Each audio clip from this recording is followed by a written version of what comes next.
اور ان دو بھائیوں کی طرح ہو جائے جس میں سے ایک نیک عمل زیادہ کرتا تھا اور دوسرا بس ان کا عقیدہ ہی درست تھا، نیک اعمال میں اتنا آگے نہیں تھا، گنہگار تھا۔ تو یہ گنہگار بھائی کو اس نیک بھائی نے ایک مرتبہ کہا، اللہ کی قسم اللہ تجھے بخشے گا نہیں۔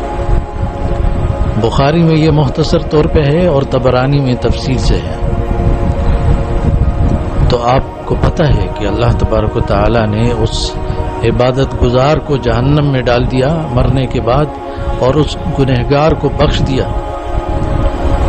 وجہ یہ ہے کہ تو ہوتا کون ہے کہ اللہ کے کاموں کو اپنے ہاتھوں میں لے لے۔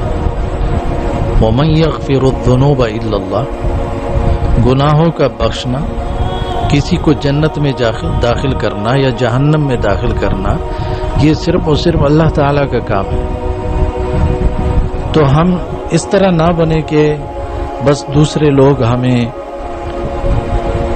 جہنمی ہی نظر آنا شروع ہو جائے، خود کو روح القدس سمجھنے لگے، دوسروں کو ابلیس اور فرعون کی طرح سمجھنے لگے، زبان سے کہنے لگے یا زبان حال سے، زبان قال یا زبان حال سے۔